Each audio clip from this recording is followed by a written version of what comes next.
L'avenir de Marc Marquez s'écrira-t-il chez Honda, chez Ducati, dans un autre constructeur ou chez personne? C'est la question que tout le monde se pose en ce moment. Où ira Marc Marquez en 2024? Ces dernières semaines, des rumeurs ont fusionné quant à l'avenir de Marc Marquez qui pourrait s'écrire chez Ducati dans le team Gresini. Pourtant, Marc Marquez a déjà un contrat dans le team Honda Repsol pour 2024.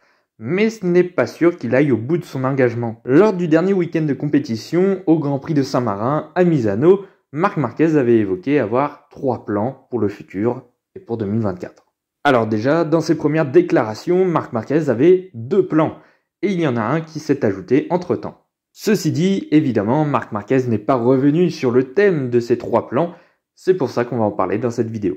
N'oubliez pas de liker, partager, commenter et surtout vous abonner à la chaîne, c'est très important.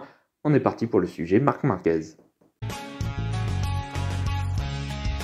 Marc Marquez et Honda, c'est une grande histoire d'amour. Déjà, Marc Marquez, il n'a fait aucune saison de MotoGP hors de chez Honda. Depuis son arrivée en 2013, il a toujours été fidèle au constructeur japonais. Ceci dit, cette histoire s'est solidifiée par les nombreux titres acquis par Marc Marquez au guidon de sa Honda. Dès son année de rookie, il obtient le titre de champion du monde en 2013, puis il récidive en 2014. Après une année 2015 un peu plus compliquée, il va avoir un 3e titre en 2016, et puis il va enchaîner 2017, 2018 et 2019.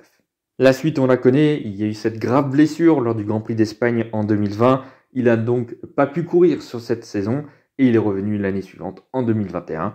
Mais ce n'était plus du tout le même pilote, et surtout, ce n'était plus la même moto. Cet événement a cassé l'hégémonie de Honda et de Marc Marquez, et depuis, c'est bien compliqué. La moto n'est plus du tout la même, elle n'est plus aussi compétitive qu'à l'époque. Je vous refais pas le topo de tout ce qui s'est passé depuis 2021. Il y a eu des succès, évidemment, la première année, mais depuis 2022, c'est un calvaire total et Honda est totalement à la ramasse, surtout en 2023. Même Marc Marquez n'arrive pas à être performant sur cette moto. Pourtant, tout semblait aller au mieux. En 2019, Marc Marquez avait signé un contrat record de 5 années supplémentaires avec Honda jusqu'à fin 2024. Et c'est ce fameux contrat que l'on va parler dans cette vidéo et que l'on parle évidemment dans les actualités, dans les rumeurs, etc. depuis pas mal de temps maintenant. Évidemment, Marc Marquez est conscient que cette moto 2023 est une catastrophe totale, qu'elle ne performe absolument pas. Marc Marquez s'était déjà projeté pour 2024. Le lendemain du Grand Prix de Saint-Marin, le lundi, il y avait eu les tests de Misano où les pilotes pouvaient tester des évolutions pour les motos de 2024. Et donc Marc Marquez, il attendait beaucoup de ces tests. Évidemment, si les évolutions apportées à cette Honda 2024 étaient favorables à Marc Marquez, il n'aurait pas hésité, il aurait continué avec Honda l'an prochain. Mais si ce n'était pas le cas, là ça devenait compliqué et ce n'était pas sûr que Marc Marquez reste chez Honda l'an prochain. Et c'est là le problème, c'est que les tests de la Honda 2024 n'ont pas été concluants pour Marc Marquez. Et c'est à partir de cela qu'on va évoquer les fameux 3 plans de Marc Marquez. Bon, déjà, sans vraiment trop se mouiller, on peut dire le premier plan de Marc Marquez, c'est rester chez Honda et honorer son contrat pour l'an prochain. Là-dessus, pas de souci, il voudra honorer son contrat, aller au bout de l'aventure avec Honda et voir ce qui peut se passer pour l'avenir, pour 2025, etc., etc. Et se dire que peut-être l'année 2024 sera encore difficile, une saison de plus sans, mais qu'au final, ça vaudra le coup peut-être pour le futur 2025-2026. Après, tout peut se passer, peut-être que finalement, contre toute attente, la Honda 2024 sera performante et que Marc Marquez sera à nouveau sur des podiums, voire même gagner des courses. On ne sait jamais. Franchement, c'est le plan le plus concret, je pense. Mais maintenant, vu tout ce qui s'est passé ces derniers temps, je commence à douter. Pour moi, il va rester, mais c'est pas si sûr que ça finalement. Un peu moins certain, mais je pense que ça doit être ça. Le deuxième plan, c'est quitter Honda pour aller chez Ducati et donc chez le team Gresini. De toute façon, il ne reste plus qu'une place chez Ducati, c'est chez Gresini. Il rejoindrait donc son frère, Alex Marquez, qui a fait le même chemin de chez Honda fin 2022 à Ducati en cette saison 2023. Et quand on voit les résultats, Alex Marquez, il est passé de fond de grille à milieu de grille, voire même début de grille. Parfois, il fait jeu devant. Franchement, on a vu une belle amélioration d'Alex Marquez. Donc forcément, Marc il prend ça en considération, évidemment. Maintenant, cela voudrait dire que Marc Marquez ne sera plus dans une équipe d'usine pour la première fois de sa carrière en MotoGP.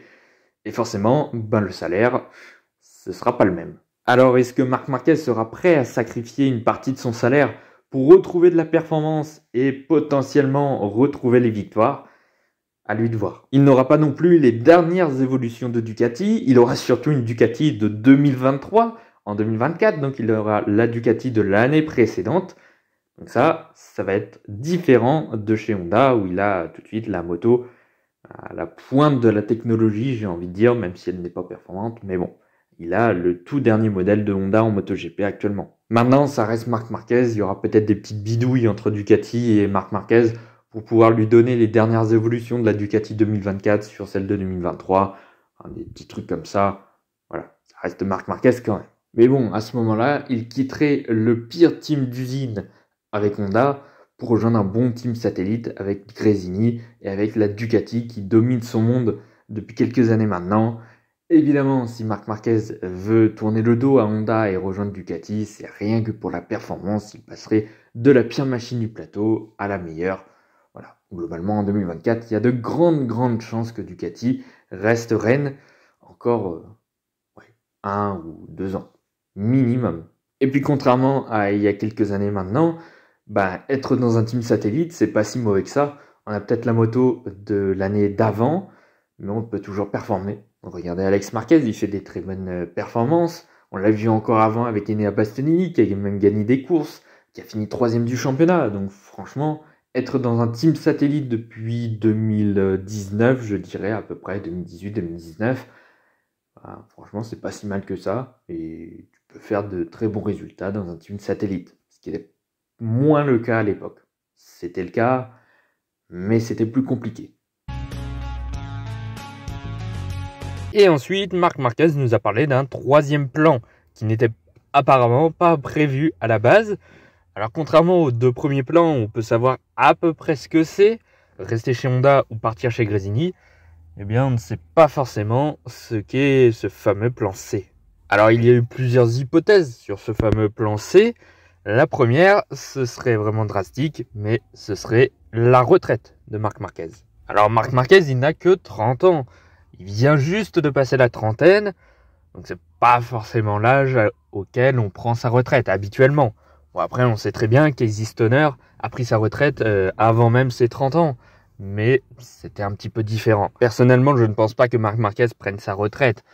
Voilà, on sait que la performance de la Honda n'est pas au rendez-vous depuis plusieurs années maintenant. Maintenant, je ne vois pas Marc Marquez quitter la MotoGP comme ça. Je pense que s'il quitte Honda, ce sera pour aller dans une autre équipe. De toute façon, il y a pas pire que Honda. Donc, s'il change de constructeur, ce sera pour meilleur. De toute manière, il n'y aura pas pire. Peut-être Yamaha, mais même Yamaha, ce serait déjà un peu mieux. Après, ce n'est pas qu'une question de performance, il y a aussi le côté mental. Peut-être que Marc Marquez, il commence à en avoir marre mentalement. On l'a vu à partir du Grand Prix d'Allemagne. Il y a eu vraiment un moment donné où on s'est dit, ça y est, Marc Marquez, il a lâché le morceau, c'est terminé. Il ne croit plus en la résurrection de Honda ou à de bonnes performances. En début d'année, il poussait énormément pour essayer au minimum de faire un top 10. Sauf qu'il tombait beaucoup et qu'il pouvait potentiellement se faire mal. Et je pense que les 5 chutes qu'il a eues lors du Grand Prix d'Allemagne sur un circuit qu'il adore, il a toujours gagné là-bas quand il y a eu de la MotoGP, quand il a couru en tout cas, puisqu'en 2022 il n'a pas gagné, mais vous avez compris. Eh bien, psychologiquement, ça fait très mal à Marc Marquez. On l'a vu vraiment sur le bord des rails, à l'extérieur du circuit, vraiment dépité. Et ensuite, il n'a même pas pris part au départ. Et puis, ça s'est répercuté aussi à Assen. On n'a pas du tout vu Marc Marquez. Il était vraiment en fond de peloton. Les dernières courses, c'était aussi le cas. Sauf au Grand Prix de Saint-Marin, où là, ça allait un peu mieux pour Marc Marquez. Et déjà en Catalogne, ça allait déjà un petit peu mieux.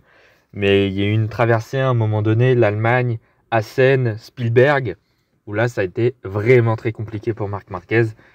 C'est à ce moment-là, on s'est dit vraiment, entre Honda et Marc Marquez, il y a quelque chose qui ne va pas. Et puis tout cela a été alimenté en plus lors du Grand Prix de Saint-Marin avec l'échange qui avait l'air vraiment tendu entre Alberto Puig et Marc Marquez, le pilote et le patron. Franchement, ça avait pas l'air d'être très très joyeux leur discussion.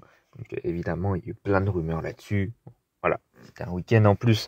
C'était ce week-end-là où on a le plus parlé de Marc Marquez chez Gresini. Forcément, c'était un peu tendu chez Honda. Mais c'est des petits trucs comme ça qui font qu'on se dit Marc Marquez sera peut-être pas chez Honda en 2024. Bon, après, Marc Marquez a enlevé cette hypothèse. Il a entendu ça, il a dit non, je ne prendrai pas ma retraite à la fin de l'année 2023. Bon, après, voilà, ce ne sont que des paroles. On attendra vraiment ce qui se passera concrètement. Mais bon, tant qu'il n'y a rien d'officiel, on peut se dire que le plan C, ça peut être une potentielle retraite. La deuxième hypothèse d'un potentiel plan C pour Marc Marquez, et c'est vrai que je n'y avais pas pensé, j'ai lu ça dans un article, ce serait peut-être une année sabbatique. Et oui, tout simplement, quitter la MotoGP pour 2024 et revenir plus fort pour 2025 et potentiellement dans un autre constructeur. Il pourrait y avoir d'autres opportunités pour 2025. Et il y a beaucoup de contrats qui vont s'arrêter fin 2024, notamment chez KTM. On peut trouver peut-être une place là-bas. Après, il y a aussi chez Yamaha, si Fabio Quartararo s'en va à la fin d'année 2024. Donc oui, ça peut être aussi une hypothèse de prendre une année sabbatique, de revenir du coup plus fort l'année suivante, du coup en 2025. Après, évidemment, ce choix, ça comporte des risques. Tout simplement le risque que personne ne veut reprendre Marc Marquez. Depuis plusieurs années maintenant, la grille est extrêmement compétitive. Et en Moto2, les pilotes sont aussi très compétitifs. Donc bon, maintenant, on n'a plus forcément autant besoin d'un champion comme Marc Marquez qu'on en avait besoin à l'époque. Donc ce n'est pas dit que quelqu'un veuille reprendre Marc Marquez. Bon, après, je pense qu'il y a quand même des chances que Marc Marquez, s'il prend une année sabbatique, il reviendrait en 2025. Il y a forcément une équipe qui va le reprendre, je pense. Mais bon, quand on voit Andrea Dovizioso qui avait pris une année sabbatique après sa saison 2020, il avait quitté Ducati, mais il n'avait pas de guidon pour 2021. Il a pris une année sabbatique et dans l'optique de revenir en 2022. Et c'est ce qui s'est passé. Bon, il est même revenu avant 2022, il est même revenu à la fin d'année 2021. Et on a vu ce que ça a donné, ça a été très compliqué. Après, il n'était pas non plus sur une bonne moto, mais quand il est arrivé chez Yamaha, c'était franchement très très compliqué. Il est même parti avant même la fin d'année 2022 pour sa dernière saison en MotoGP. Après, les relations n'étaient pas très très bonnes entre RNF et Dovizioso, donc c'est un paramètre à prendre en compte. Mais quand même, une année sabbatique, ça ne veut pas forcément dire revenir au plus haut niveau. Ça peut être aussi perdre physiquement, perdre les repères qu'on avait pendant le week-end, etc., etc. Faut se remettre dans le bain après un an. C'est un peu compliqué, donc c'est à double tranchant, honnêtement. En tout cas, c'est déjà une hypothèse peut-être un peu plus probable que la retraite définitive de Marc Marquez. Après, il y a une troisième option, mais je pense que ça va être très compliqué. Ce serait dans un autre constructeur, tout simplement. Quitter Honda, mais ne pas arriver chez Ducati. Franchement, je pense que c'est la moins probable des trois, parce que tout simplement, les transferts 2024, ça commence à se terminer. Il n'y a plus beaucoup de pilotes qui n'ont pas signé, il n'y a plus beaucoup de place. Il y en a une chez KTM, mais elle semble promise à un pilote KTM, donc Pedro Acosta ou Augusto Fernandez, enfin, vous savez, les 5 pilotes pour 4 places. Voilà, il n'y a pas forcément de place pour Marc Marquez, à moins qu'on trouve la place de mettre une troisième équipe KTM. Mais apparemment, la Dorna n'est pas forcément pour, donc ça n'arrivera pas dès 2024. Il y a peu de chance. Et finalement, à part KTM, il y a tout simplement plus de place. Chez Ducati, il y a juste cette place chez Gresini, comme on en a parlé depuis tout à l'heure. Il y a KTM, voilà, avec tout le bazar.